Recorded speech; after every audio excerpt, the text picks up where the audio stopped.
Okay, welcome back to the shop. Here we have this big giant steel case that I was commissioned to make for my buddy Adam.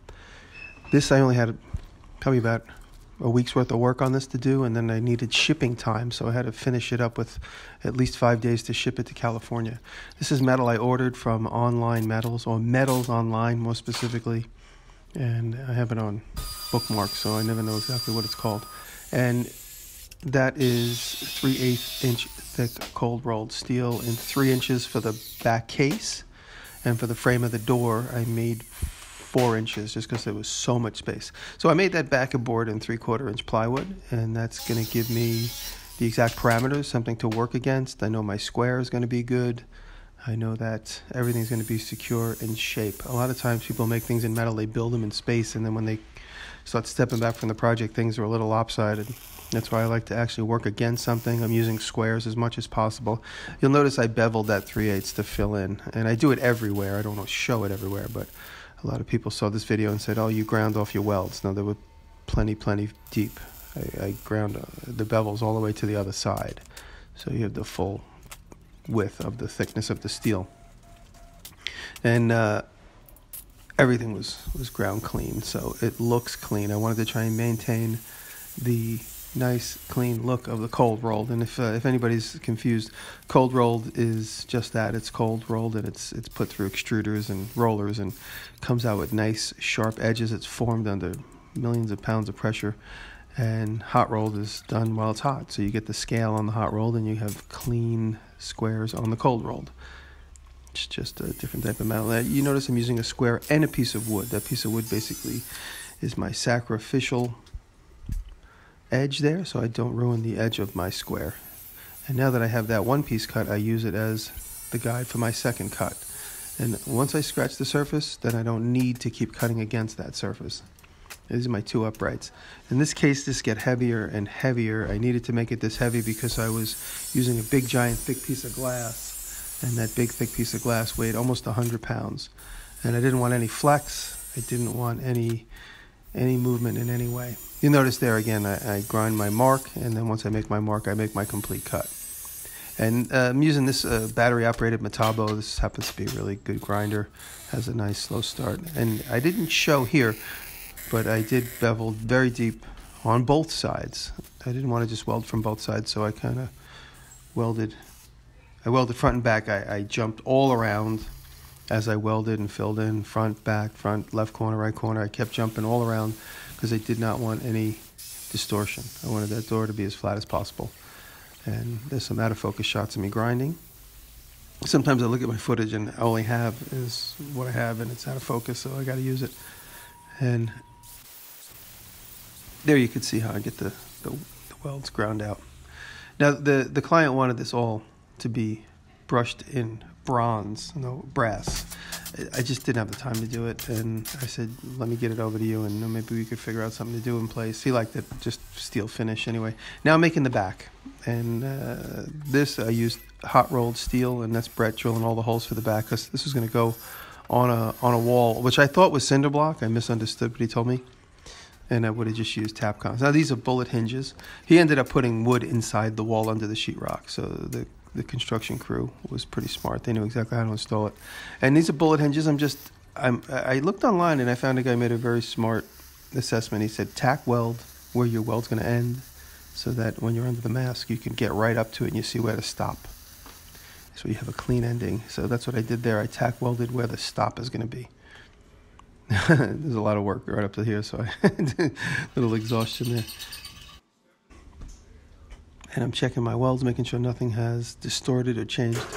And that door is so heavy. And my bullet hinges are good in place. My shirt got caught there. I couldn't even lift it up from where I was.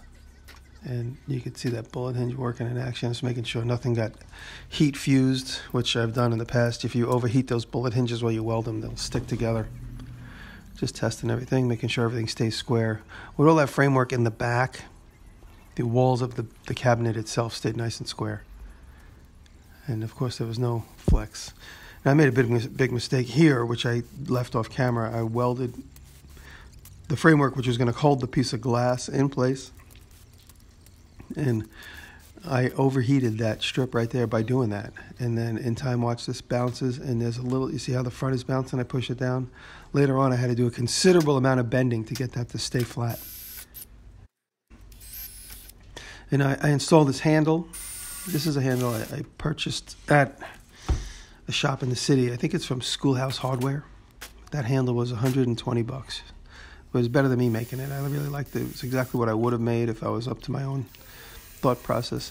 And now here I'm drilling and tapping because I'm going to put clips. Now I got to ship this across the country with a piece of glass in it. And I didn't trust the shipping process, so I basically told the client, I'm going to put this piece of glass in. If you get it and it's broken, you should have the ability to take that piece of glass out and replace it on location. And I made these tabs, and I put a little right angle there so that when I put one screw in them, they don't twist, and you'll see what I mean. That rides the back of the edge of the lip that holds the glass. One screw will keep that in place, and now I'm drilling to make space for that one screw. And there you see. I just tapped that 3/8 edge. The framework that holds the glass is all 3/8 inch thick. Again, just showing off the drill. And there you see where I tapped and got those in place. And that's it. And now those tabs, I put a little bit of rubber underneath them when I do my final install of the glass, just to give everything a little bit of a cushion. And now I'm making the flap. That's going to become this exterior lock flap. I wanted something that looked substantial and a little artsy-fartsy. I didn't want to just put a lock cylinder in there, which I could have done. And here I'm making barrels for the hinges. And I'm just kind of freestyling here. I'm not exactly sure what I'm doing. And so there's my steel. And I cut it into, so I wanted one middle barrel and two smaller barrels on the other part.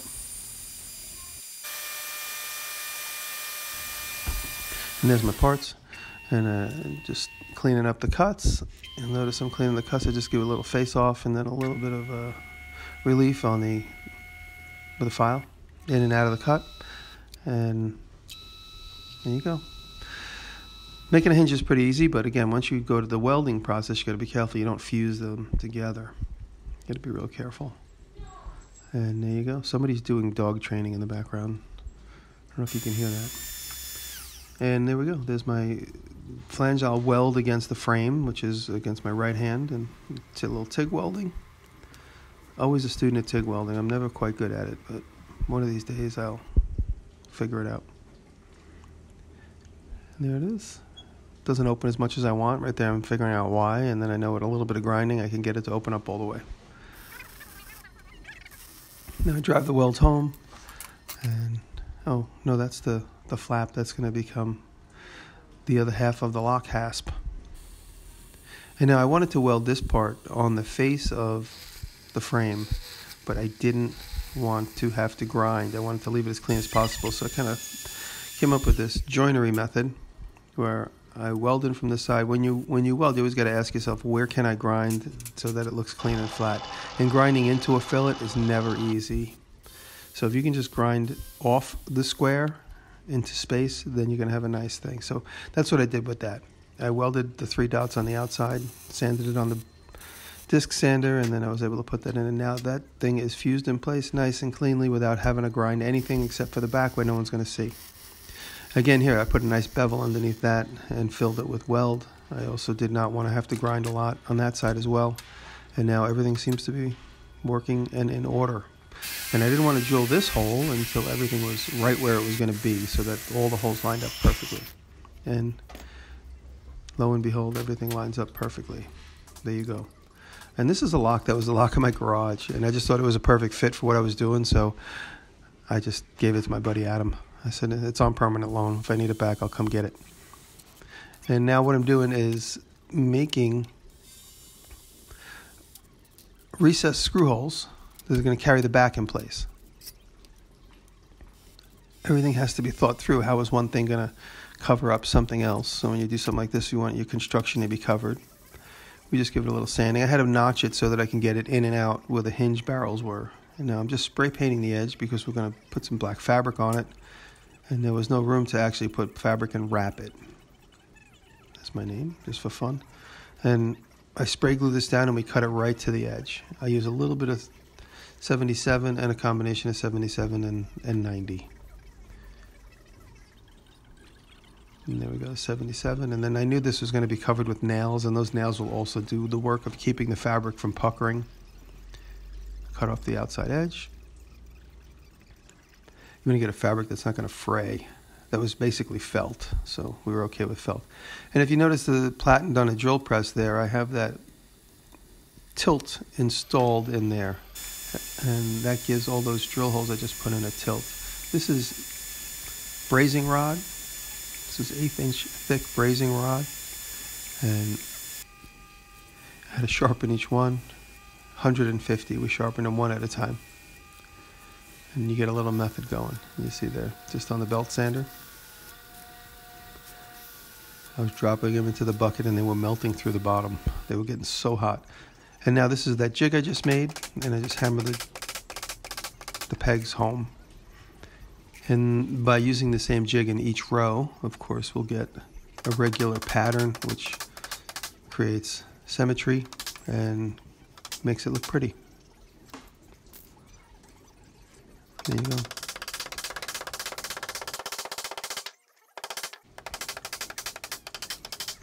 And that's the one knife I had to use as my spacing.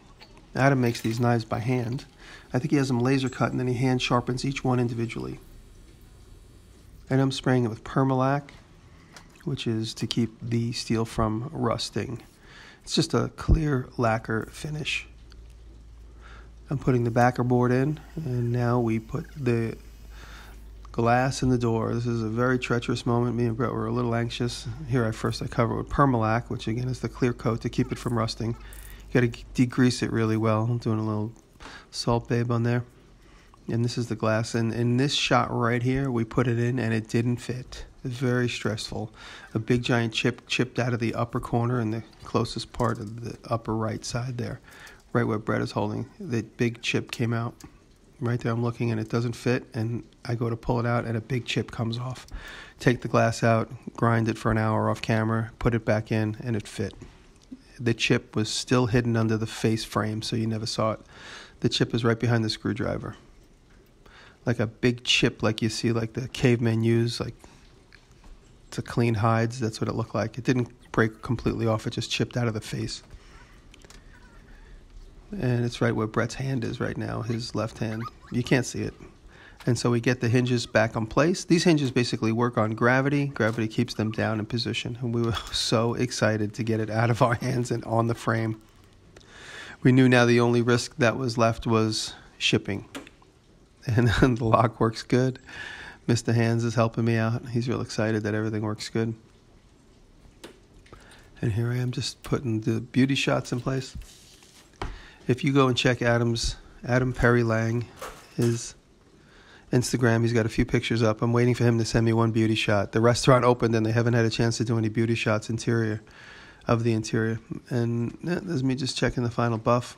Really happy with this, and it's installed, it's in place. He's extremely happy. I still haven't even billed him for this, believe it or not.